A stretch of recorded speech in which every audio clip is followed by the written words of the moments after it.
umugore ariruka cyane ajya muri karitsiye mu mudugudu akumburira abantu bose ati muze murebe kuko bari bamaze iminsi babitse isezerano y'uko Mesiya yazaza ariko araza ntibabimenya ko ari we.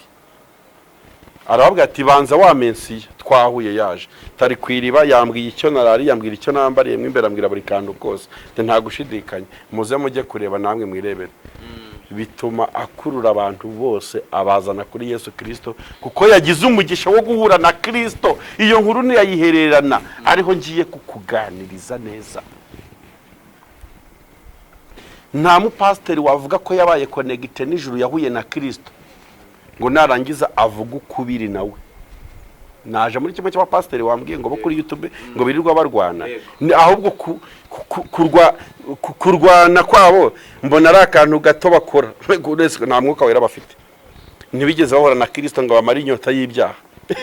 Binjiye mu rusengero binjirana mu inzoga amacupa y'inzoga binjirana mu busambanyi binjira mu abahehesi birirwa mu mabiro baderivura abagore babandi babasambanya ngo bari kubikora deliverance. Nyine ibyo bakora nibyo bagakwiye kuba bakora ahubwo ndashima Imana ko batatwikishemo batweretse uko bari kikaba kiyambitse ishusho isa n'iy'intama kandi imbere ari ikirura. Pawulo avuga akantu keza cyane nugira amahirwe ukarabuka abo bantu ukabamenya kujya ugira uke ujye ubatera umugongo. Abakristo muri iyi generation dukwiye gutangira kwitoza kugira abantu dutera umugongo. Cyo nicyo yes nubona rero umupasiteri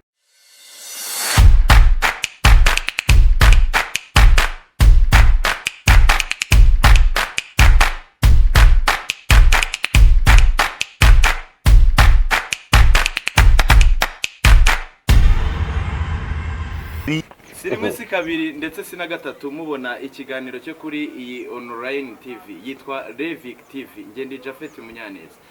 Tubafitiye umutumirwa ntekereza ko hari abamubonye wenda subwa mbere mubonye mushobora kuba mutaramubonye aha mwaramubonye ahandi ariko abantu benshi baramuzi. Ninde turi kumwe muri iki kiganiro? Muri kumwe n'umugabo w'Imana witwa Bikemu cyangwa se Bikorimana Emmanuel mu mazina arambuye. Nitwa Bikorimana Emmanuel. Uri Imana niyo ibikora. Uvuze umugabo w'Imana ndibaza nti uri umugabo cyangwa uri umusore? Ndi umugabo guhamya bya Kristo sha. Ariko uri umusore mu buryo bw'umubiri. Ndi ingaragu rwose. Mu magambo make Bikemu ni muntu ki? Bikemu se? Sugira ngo kwivuga bijya binkundira cyane. Gusa icyo nzi cyo nuko ndi umuntu. Ahubwo ndi muntu ki? Ndi umusore uvuka mu karere ka Rusisi ahahoze hitwa Cyangugu.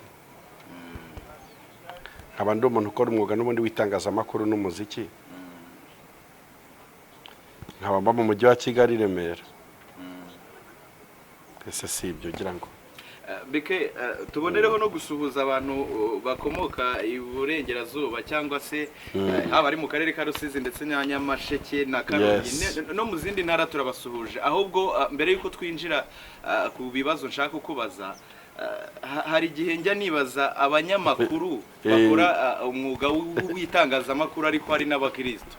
Mu by'ukuri mujya mubasha guhuza ibyo bintu mute cyane cyane abanyamakuru bakora itangazamakuru ritari rya gikristo? Ahubwo se reka nanjye nyine mpite mba n'umunyamakuru mw'iki kiganiro ubundi ibyo bintu bitandukaniye. Urumva hari kuki ushatse ko tubihuza kuba umukristo no kuba umunyamakuru byagakwiye kuba bidafitanye isano? Kuki wowe uri umukristo n'umukameramani? Yego dore impamvu mubajije iki kibazo tuganire. Turimo turaganira cyane rwose. Hari abantu bajya bavuga ko itangazamakuru rireka tukamenya ibyo bashaka ko tumenya. Yego bishatse kuvuga ngo hari ibiba biri inyuma y'itangazamakuru tutajya tumenya twebwe. Yego ntabwo mvuze ko ari ibinyoma. Ibyo ntabwo numvikane neza. Ndi gukumva. None hari n'igihe ariko aba ari ibinyoma. Yego nuvuga ngo hakaba hari ikintu mutweretse ariko gitandukanye n'ukuri kuri inyuma ya kamera. Yego niyo mpamvu ndimo ndakubaza guhuza itangazamakuru. Ubundi hari ikintu ukwiriye kumenya gikomeye cyane. Ntabwo mu ijuru hazabaho defense yo kudefanda abantu runaka bakoraga mu maposte runaka ku buryo Imana igeraho ikagira impuhwe ikadohora ikavuga ati mwana wanjye nari nzi ko ufite akazi kagoye utakiranukiramo ngo bigukundire ijana ku ijana kuva warakoze umwuga w'itangazamakuru ariko ukanankorera wowe nyura aha ntacyo Jovette aranje akantu ka tolerance iyo turufu iyo tike ntayihari mu ijuru. Mu ijuru hazajya umuntu ukijijwe neza, mu ijuru hazajya umuntu wabashije kurwana urugamba rw'umwuka nk'uko abandi barurwana, mu ijuru hazajya umuntu wakiranutse ku gato no ku kanini. Ntabwo rero hazaba kuvuga ngo harya wari minisita toke tikamemo, ntabwo wari kujya mu kazi ka leta ngo ubure kunywa inzoga wicaye mu bandi bagabo. Tikuva wari minisita uriya kayiwa yari kameramani warahanwa kuko nta ngingo imurengera. Mu ijuru rero icyo kintu ntikizabayo. yego Mvuze iki? Hari itandukaniro rinini hagati y'umunyamakuru wa gikristo n'umukristo w'umunyamakuru. Ako kantu mvuze urakumvise? yego Hari difference between umunyamakuru wa gikristo n'umukristo w'umunyamakuru. Ubundi umuntu wese ushaka kugira titire ikomeye, titire yose wakwitwa yakabanjirijwe na ndi umukristo. Ndi umukristo ariko nkora akazi k'itangazamakuru, ndi umukristo nkaba umukameramani, ndi umukristo nkaba minisita, ndi umukristo nkaba nkora ubudepite, ndi umukristo nkaba umuhinzi, ndi umukristo nkaba umurobyi. Umukristo biri kuza hehe imbere y'izindi titire. Ariko dufite n'abanyamakuru b'abakristo babanje kuba abanyamakuru bajya gukizwa kubwo gushaka amakuru. Urumva impamvu yo gukizwa kwabo ntishingiye ku butumwa bwiza bwa Yesu Kristo, ubwo ishingiye ku ndonke babishakamo bacuruza iryo zina. yego Uri kumva? ndimo ndabyumva. Akavuga ngo kubera ko mu rusengero haboneka amakuru menshi, reka nambara ishusho yo kwitwa umukristo ku bw'akazi. Umuntu wabaye umukristo ku bwa posta cyangwa se ku bw'akazi, uwo nguwo afite ikibazo gikomeye. Ariyo mpamvu bibona ukabona umunyamakuru witwaga ko ari uwa gikristo ari gutangaza inkuru atarakwiriye kubatangaza. Iyo akiba umunyamakuru, umukristo w'umunyamakuru yagakwiye gutangaza inkuru Kristo afitemo inyungu ndetse na community. Nako kabazo gahari niyo comparison nagusubirisha. Sinzi nimba wenda ariyo topic wateguye ko tuza kuganiraho, kuko nayivugaho ibintu byinshi cyane bitandukanye. Hari difference hagati y'umukristo w'umunyamakuru n'umunyamakuru w'umukristo. Ndi umunyamakuru ikwiye kubanzirizwa na ndi umukristo kugira ngo ukore itangazamakuru Yesu afite mu icyuwa. Babwize kuri nuko mutumva. Burya mba nabimazeyo. Ntabwo turi buve muri uwo murongo w'itangazamakuru ndetse n'ubukristo. Ndashaka ko twinjiriramo aho ngaho nkakubaza ikibazo ushaka kukubaza, cyane cyane nshaka ko tuza gutindaho gatoya. Nta kibazo. Mu bihe byashize abantu bakoraga ivugabutumwa bifashishije uburyo reka mbwite bwa gakondo. Ni uvuga ngo bakajya ku misozi bakavuga ubutumwa, bakajya kuvuna ahantu mu buryo butandukanye, sibyo? Ariko muri iyi minsi kubera ko n'iterambere ryaraje kameme, haje icyo nakwita iterambere rijyanye na tekinoloji, online TVs nk'iyi yacu, abantu barajyaho bakavuga ubutumwa bwiza, abantu barajyaho bagatanga ubuhamya, abantu barakizwa binyuze mu itangazamakuru. Ariko ndimo ndibaza muri iyi minsi hari inkundura y'intambara, reka mbyita intambara y'abapasteri cyangwa se abavuga butumwa muri rusange kuri social media. Ugasanga pastor runaka ahanganye na runaka, umuvuga butumwa runaka ahanganye n'uyu. Urabibona ute? Biraterwa n'iki? Kubera iki ahantu bagakwiye bavugira ubutumwa bari kuharwanira mu by'ukuri?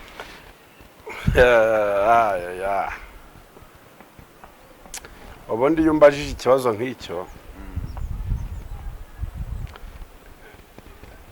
niho uba ushaka kumenya bikemu ukuri none hari indi sasa.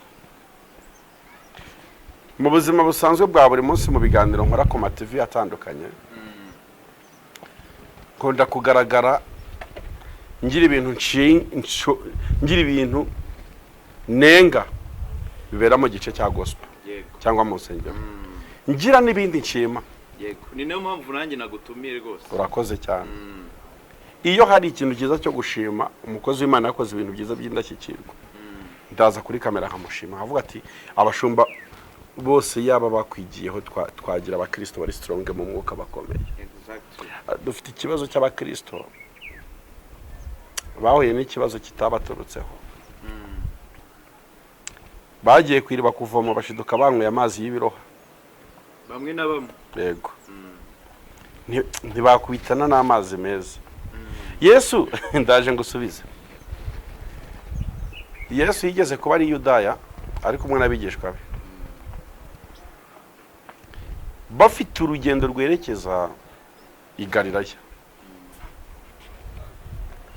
Ngo bagitangira urugendo bagenda, Yesu yiyumvamo ngo guca i Samariya. Bivuga ngo ayobye inzira ariko abishaka. Narebye kuri mapu ya Isiraheli, uzi ikintu Yesu yakoze nkubwira ukuntu giteye. Kujya Samariya, kujya guca i Samariya ry'i Galilaya bingana nk'uko waba ugiye i Rwamagana ukajya kubanza gushakira inzira Rusizi. Ugiye i Rwamagana uvuye hano i Kigali. Yego, uvuye i Kigali ukabanza kujya gukata Rusizi. Ariko ndagira ngo mbwire abantu ko icyo kintu Yesu ashobora gufata iyo risike mpaka kugira ngo akurengere. Amen. Ikintu cyatumye ayoba inzira rero kwari ukugira ngo agire chance yo kumitinga n'umugore umaze iminsi unywa amazi adafite umumaro, atamara inyota amaha y'ubugingo. Asanga umugore kwiriba. Hari ukuntu Bibiliya ibivuga we, dore ukuntu itangira ibivuga, se kugiye gutuma ngiye kubwiriza sha nabyo biremewe. Icyo ushaka nuko ndi kuguha igisubizo cy'ikintu mbaje ngo ngwizi ntambara ngo zaro pasteri ziba kuri YouTube ngo zishingiye ku kingo erega afete zituruka ku bintu bitatu nza kukubwira nyuma y'iyi nkuru. Cyangwa bindi, icyambere ntibahuye na Kristo, kuko nta muntu wahuye na Kristo urwana kubwe areka Kristo akamurwanirira. Niba bavuga ko ari ishyaka ry'umurimo w'Imana agiye kurwana. Ikindi kintu ushobora kumenya, urugamba rwose Yesu Kristo adafitemo inyungu ntajya rushoramwe amasasu ye. I don't know if you are getting it. Urugamba Yesu adafitemo inyungu ntajya rwinjiramo. Dufite abantu bafite ubwoko bw'intambara bikururiye, birirwa banambaza Imana ati Mana turengere, Satani yatugerageje, twapfuye, twahuye n'ibibazo, kandi aribo ba nyirabayazana. Hari igihe Yesu abahimisha kubatera umugongo cyangwa kubohereza abahanuzi babashyeshyenga. Igihe cyose umupasiteri uvuga ko ari umupasiteri runaka cyangwa intumwa, apotre, bishop, akora ibintu mu izina rya Yesu bataziranye, abari kwikorera ntabwo bari gukorera Imana, ahubwo bari gukora mu nteramvugo ya Kristo. Donc avuga ngo kubera ko uyu mugabo azwi ari umusitari, yamamaye, yabambwe, ibinyamakuru bikabyandika, akamanikwa ku musaraba, akazuka mu minsi 3, afite izina rihitinga, ningiye yitirira nkavuga ko ibintu bikora mu izina rye birihuta. Nari ku kabazo gahari. Impamvu rero zitara biriya bintu ngaruka kuri iriya nkuru yanjye ya Yesu n'umusamariya neshatu ngiye kukubwira. Icyambere, icyubahiro, igitsina n'amafaranga. Ndaje mbi develop bisobanura kuko ndashaka kubanza kukumvisa ibyago by'umuntu ukora umurimo wa Yesu batarahuye. Ngabanza mukure ku mazi y'ibiroha amuha amazi amara inyota. Ariko ubundi ubwo umuntu akora umurimo wa Yesu batarahuye ati aba yaratumwe nande sabakorera nde? Abakora iki? Kuko umuntu abakwiye gukora ibyo afite mission yawe, afite uwayimuhaye. Dufite ubwoko bw'intumwa zatumwe na Yesu. Dufite n'intumwa zatumwe na bene wabo. Dufite n'izabyiyohereje, nari ngiye gukoresha cya Kinyarwanda ariko reka bihaye ubutumwa. Dufite n'abihaye ubutumwa bagatumwa. Urumva ukabona umuntu atwika kuri YouTube Jesuye na Apotre, ariko wagenzura imvugo ze n'ibyahamya n'ubutumwa atanga ukumva ntabwo bwaturutse kuri Kristo, kuko Yesu Kristo yatumye abantu ubutumwa bw'amahoro buvuga ngo nimugende mu mahanga yose mubabwiriza iby'ubutumwa bwiza bemera muzababatiza. Niyo misiyoloji y'umuntu witwa Apotre. Ibindi bitari byo ni ikibazo. Ndagira ngo ibyo bintu uko ari bitatu ubitubwire ne uko kwishakira icyubahiro. Ndabidevelopa buretse mbanze nirebere ko mbona abantu muri iki kiganiro mpuza na Kristo, kuko niyo nyungu yacu y'ukuri yo kwicara kuri YouTube. byanezeza ndangije ikiganiro cyanjye akagira umuntu unyandikira akambwira ati njye burya numvise ikiganiro cyawe ndi mu kabari ndi mu biyobyabwenge none nanjye ndashaka kuri ayo mazi Yesu ahaye uriya mugore nanjye weho mve mwibi bintu byambaza. Iyo niyo mpamvu nyamukuru ikwiye gutuma nicara kuri kamera nkora ikiganiro, ni ukugira ngo nzanire Yesu Kristo abantu, naho iby'amatiku n'ibiki nabyo tugomba kubivuga tuhugura abantu, dore ko no kutabivuga si byo byiza, kuko iyo tuvuze ibintu nk'ibi abantu bamenya gutandukanya abakozi b'Imana nyakuri n'abaje biyorosha uruhu rw'intama kandi imbere ari ibirura. Ibyo rero tugomba kubigira kiriya. Yesu aragenda ava i Yudaya bagiye i Galilaya aca i Samariya. None hari akantu nakunze muri iki cyanditswe, ni akantu kavuga ngo bagitangira urugendo. Haleluya. Ngo yiyumvamo ko akwiriye guca i Samariya. Yesu afata inzira rero ibyo kwerekeza i Galilaya babivamo. Uranyumva neza? Baba bakubise i Samariya. Bagera i Samariya hari akantu keza kabaye kuri Yesu. Hagati abigishwa baramuturutse bajya kwishakira ibyo kurya, icyo mu nda cyari gishatse cyo mu gihuru. Ngo Yesu ageze aho hafi y'ibuye ngo kwiriba rya Yakobo bavomeragaho, iyi Imana ishaka kurengera umuntu, ngo apfa kwicara hananiwe, ngo aruhijwe n'umunaniro, ngo apfa kwiyicariraho. Oya ngo nugupfa, oya cyampa Imana niba Yesu bimusaba no gupfa kwicara ariko akakurengera bikore. Ngo apfa kwiyicariraho yumva ananiwe. Kumbe hari umuntu ijuru ryamaze gutekerezaho rishaka guhuza n'Imana. Umugore araje aje kuvoma, asanga Yesu yicaye aho, inyota yamukubise kuko yarananiwe, na Bibiliya irabivuga. Yesu ati please I need water to drink. Wampa ku mazi yo kunywa? Umugore n'agasuzuguro kenshi, sahonde nta soni, ni gute umuntu turi Yudaya n'ukuntu mutunena usaba amazi yo kunywa. Yesu ati wampaye amazi sha nkanywa kwinyota inyishe. Aramwerura noneho kugira ngo amubwire uwo ari we. Haleluya. Rega iyo uhuye na Yesu umenya ko wahuye nawe, urabimenya, aranakwibwira kuko afite imvugo itandukanye n'iz'abandi cyane rwose. Yesu aramubwira ngo iyo uza kugira chance ukamenya umuntu ugusabye ku mazi, tiwari kumpana ingoga nyinshi kuko nge mbasha gutanga amazi unywaho rimwe ntuzongere kugira ute kugira inyota ukundi. None wowe uhora uza kwiriba rya sogokuru wanyu uvoma buri munsi udashira inyota, wiyimye chance yo kuma kuri utwo tuzi twawe twica nikize ngo nguha amazi ntuzongere kugaruka hano.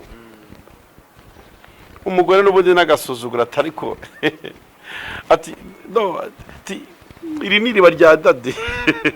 Ni nkako yamubwiye iri ni riba rya dadi yadufukuriye ngo tujye tunywa, dore dufite n'ibivomesho, ko mbona wowe uri n'urutwe gusa nta n'ikivomesho ufite, urama amazi ukuye uvomeye muke. Urumva umugore udasheje uko navuga sha arishongora. Ati ufite amazi y'ubugingo. Yesu aramubwira ati please mfite amazi naguha ntuzongere kugira inyota ukundi. Umugore abakonvenka none hagira spirit yo guca bugufi, ndavuga ngo please databuja mpa ku mazi. Avuga ati Yesu aravuga ati sinshaka kukurengera wenyine, nzanira na famiye, nzanira umugabo, nzanira abana baze mwese mbafashirize rimwe, sinshaka kugukiza wenyine. Yesu ntabwo arubanura ku butoni, nta nicyo bimutwaye gutabarira abantu igihumbi cyarimwe. Erega ntabwo Yesu atabara nk'uko abantu dutabara, twe turaselection. Amutuma umugabo, umugore aramubwira ati ariko rero nubwo bimeze utyo nta mugabo mfite nubwo umuntu umwe. Yesu ati mu byo twaganiriye byose noneho ugiye wambwiza ukuri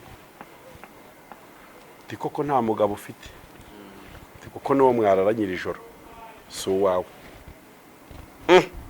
Umugore ariruka cyane ajya muri karitsiye mu mudugudu akumburira abantu bose ati muze murebe kuko bari bamaze iminsi bafite isezerano y'uko Mesiya yazaza, ariko araza ntibabimenya ko ari we. Arababwira ati banza wa Mesiya twahuye yaje tari ku iriba, yambwiye icyo narari, yambwira icyo nambariye mo imbere, ambwira buri kantu kose, nta gushidikanya, muze mujye kureba namwe mwirebere. Bituma akurura abantu bose abazana kuri Yesu Kristo, kuko yagize umugisha wo guhura na Kristo. Iyo nkuru ntiyayihererana, ariho ngiye kukuganiriza neza.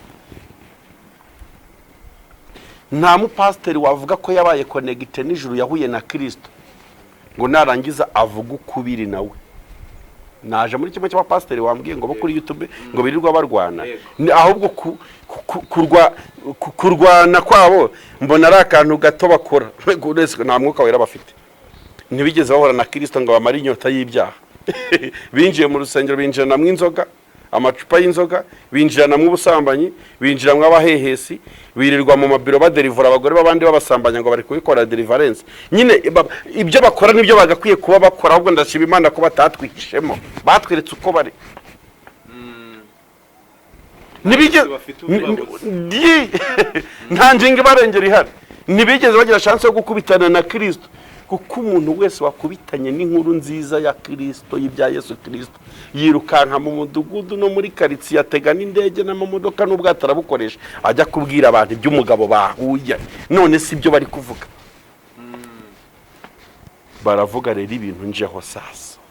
Biraterwa n'iki? Dore impamvu zibitera: ni icyubahiro, ni igitsina, ni amafaranga. Umupasiteri wese uzabona ahanganye na mugenzi we, haba kuri social media cyangwa mu nsengero zitandukanye, bashobora kuba bari gupfa umugore. Avuga ati kugira ngo uriya mugore mwigarurire mutsindire. Ubwo turi kubishanariza, ndashima Imana ko nta n'abantu twigeze tuvuga mu kiganiro cyacu ngo tubamansi. Twebwe turatera message cyangwa turajugunya ibuye, ubwo nyine igitaka kiraba kigizweho n'ibuye icyo. Bari kumva rero ibintu bibatera amatiku n'amahane n'amakimbirane no kurwana. Umwe agahagarara kuri televiziyo runaka ari kuyoboka Mana TV, undi araca kuri Revek TV ajya kumusubiza, undi agaca ku Isezerano TV ajya kumusubiza. Bari gupfa icyubahiro, igitsina n'amafaranga. Kimwe muri byo kigomba kuba bata. Ngiye kubisobanura. Dore ikintu ijambo ry'Imana ryavuze. Urwandiko rwa kabiri urankurikiye?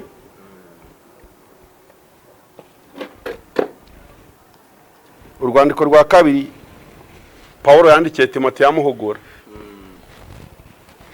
ibice 3 murongo wa mbere. Yaramubwiye ati dear brother Timothy, mon cher ami, nkwandikiye ibi bintu ntaragenda. Umva ibintu bavuganye mu icyo kiganiro muri iyo baruwa. Yaramubwiye ngo umenye yuko mu minsi y'imperuka hazaza ibihe by'urute birushye, kuko abantu bazaba bikunda, bakunda impiya, birarira, bibona, batukana, batumvira ababyeyi, indashima, batarabera, badakunda n'ababo, batuzura, babeshyirana, batirinda, bagira urugomo, badakunda ibyiza, bagambana, ibyigenge, bikakaza, bakunda ibibanezeza aho gukunda Imana, bafite ishusho. Hano no nshaka kuza kumansiyona muri iki kiganiro aka kantu ngezeho, ngo bazaba bafite ishusho yo kwera ariko bihakana imbaraga zako. That is what you are seeing on social media, in community. Uzi icyo bisobanura kugira ishusho yo kwera ariko wihakana imbaraga zako? Ubundi kwera kose kugendana n'imbaraga. Umuntu uvuga ko yera hari ibintu bitamuhangara, hari ibintu bitamutinyuka, hari ibintu atakora. uwera ntagambana wera, yego uwera ntiyicana, uwera ntasambana, uwera yagiranye ikibazo na mwene se ntabwo yirukankira kumujyana muri ribu reka riba ariyo nanga urugero kuko ariyo ishinzwe kugenza ibyaha no kubikemura. Uwera yagiranye ikibazo na mwene se yirukankira gusaba imbabazi we kaba ati nacumuye nagukoshereje, reka tureke kwiteza isi, reka twiyunge, reka dusabane imbabazi. Uwo ni uwera. Ngize imbaraga z'uwera. Ariko ngo ikizakubwira aba bagite mu jisho ngo bazaba bafite ishusho yo kwera. Ubabona uzi ishusho yo kwera ari ihe?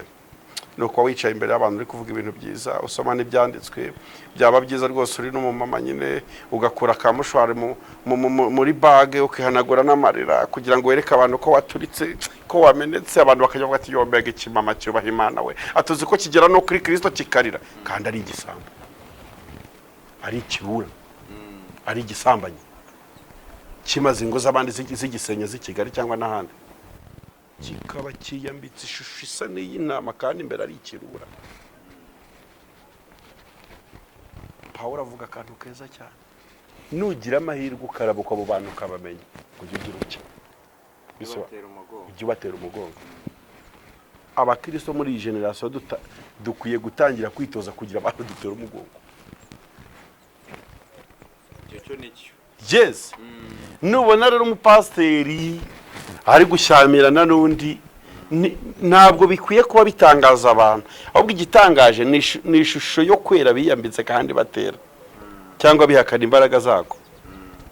Igitangaje ni ukuntu bitwa ba pasiteri badakwiye kuba bitwa ba pasiteri, kuko pasiteri bifite icyo bisobanura mu mwuka gikomeye. Biyorosa ayo mazina kugira ngo bayabere capital of their business. Izina ni brand. Izina ni brand. Ninza nkora ibintu mu izina rya Yesu wamamazwe na miliyari ku isi, ndumvikana. None se niyite baraba maze abantu bahemukiye abantu, ntawe unejejwe no kwiyita baraba, ariko kwiyita ngo uri uwa Kristo biraryoshye nyine. Abantu bakomvekana b'abanyantege nke bose ubigarurire. Umumama araje abonye umupasiteri ari kubwiriza kuri YouTube avuga Imana neza, ibyanditswe bimanura, kumanuka ibyanditswe neza no kubivuga neza nta kindi bisaba ko warasomye Bibiliya ukayimetiriza, kandi kumetiriza Bibiliya ntibingana n'agakiza. Ni ukuboroka nk'uko twaborotse fizike tukamenya formule ya Charles Masike nabyo wabiboroka, ukaba n'umuhanga mu kubivuga, ukaba uri intyoza mu gusobanura ibintu uvuga udefanda, ariko bidahuye n'imbuto, kuko Yesu yaravuze ngo muzabamenyera ku mbuto zabo. Sinzi impamvu abantu bayoba, kandi Bibiliya yaragize ibintu byose kiriya. Washaka kumbaza? Nashaka kubaza, uretse kuba ibi bintu iyi nkubiri turi kuyihuza n'ubwo buhanuzi Pawulo yahanuye, twinjiye muri Bibiliya arumva Bibiliya ifite iki bivugaho, ariko duse n'abagaruka mu isi y'umubiri mo gatoya, biraza kugufasha gushimangira za ngingo zawe. Ese mu by'ukuri ntabwo ari izandonki, ntabwo ari ibintu abantu bari gushakamo by'ubutunzi cyangwa se by'izindi ntambara bafitanye, andi matiko bafitanye hanze ahangaha mu buzima busanzwe, biri gutera ibi bintu, iri rwana ry'abapasiteri cyangwa abavuga butumwa kuri social media? Nyine kuba waba ufitanye ikibazo na mugenzi wawe muri abapasiteri cyangwa muri abakozi b'Imana, icyo kibazo ntigikwiye kuba igikirisitu, ntigikwiye kuba muri domaine religieux. Ni ikibazo rusange nk'uko n'abantu badakijijwe bakigirana. Noneho byangirika bikanamenyekana cyane muri societe kubera ariya mazina biyitiriye yo kwitwa abashumba, abapotre, ababishopu, kwitwa abapasiteri. Niho haza ako kantu niko kabirimo kabi titre. Kubona umuntu adasa na titre akwiye kuba yitwa, kubona umupasiteri ari gutukana, kubona umupasiteri ari gukabakaba amayebere y'umugore, nyine ibyo bintu nyine ubibonye ku muntu uri mu kabari wasinze, uri muri boîte de nuit, nyine ahubwo igitangaza nuko atabikora. Igitangaza nuko atabikora, ariko kubibona ku muntu wiyitira izina ry'Imana nyine kiba ari igitangaza, kuko ishusho yo kwera imbaraga zakarayaka. Uretse izo ntambara mu by'ukuri ubundi habayeho gushyamirana hagati y'abavuga butumwa, kuko ibyo bintu birashoboka no mu buzima busanzwe. Ni ngombwa ko ibyo bintu biza muri social media? Ni ngombwa ko abantu babimenya? Gukora iki? Bibiliya itanga etape zo kubohora umuntu wakoze icyaha. Mu muganirize mubwire n'icyo bibangamira ku butumwa. Yego. Muganirize nicyo cya mbere. Niyanga umuteze umukuru w'itorero, niyanga umuteze itorero, nananirana mumuheze mumutenge ajye kwisuzuma agaruka asaba imbabazi. Izo nzira zose rero ugasanga abantu barazitarutse.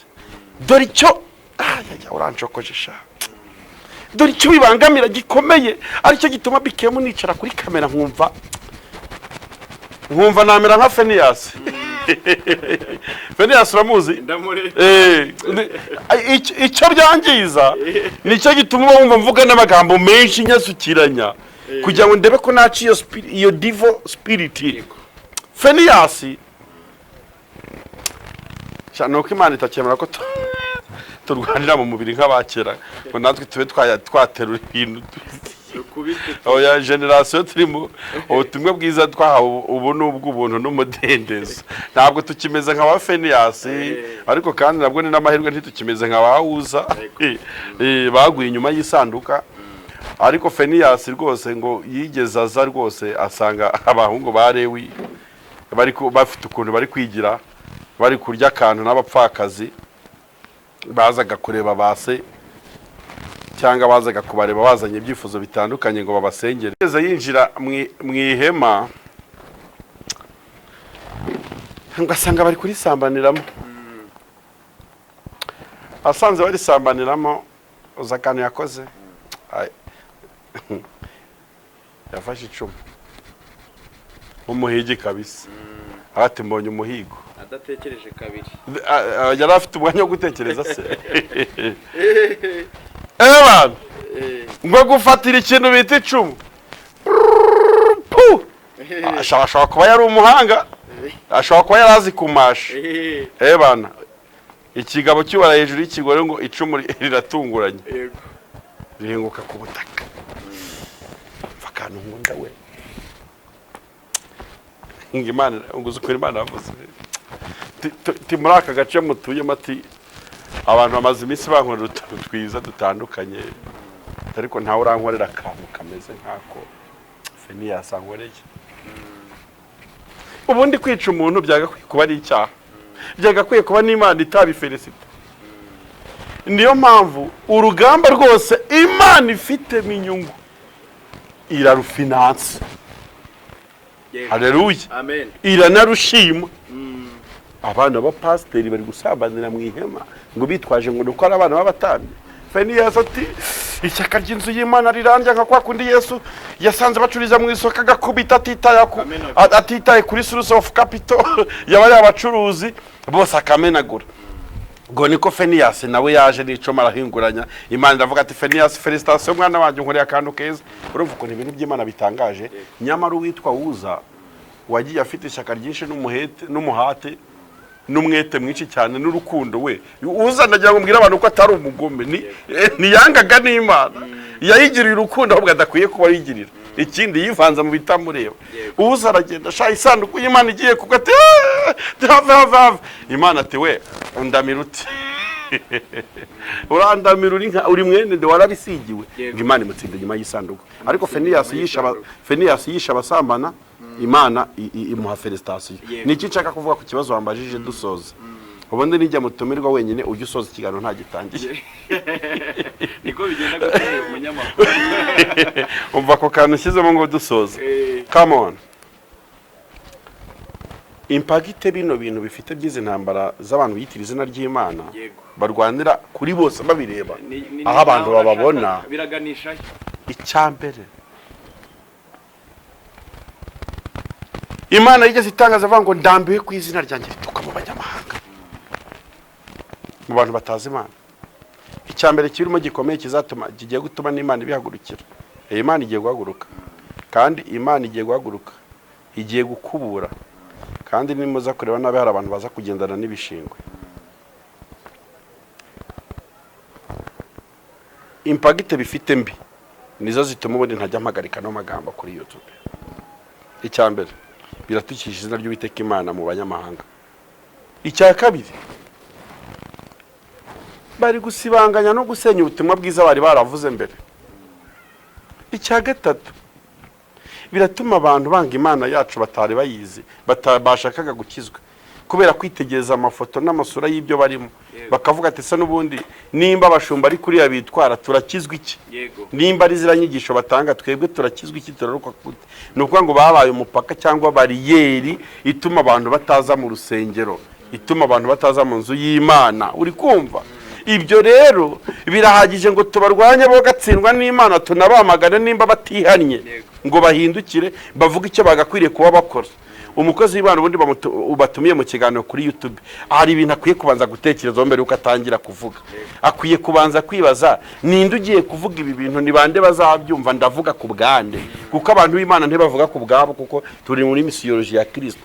Igihe rero waje kuri YouTube ku kiganiro uri umukozi w'Imana, uri umushumba, numanze gutekereza kuri ibi bintu, urerega ugashyiramo n'ikibazo cya logique kivanga ibi bintu ndi kuvuga bazabyumva, bazavuga ngo iki? Hari umupasiteri natubwiye ejo bundi duhuriye ahantu turi gusangira coffee, ndavuga ati ngo pastor, ibintu ukora kuri YouTube ibiganiro utambutse, ubu wabidownloadinga akabivuga ngo ubirebane n'abana n'umugore mwabireba.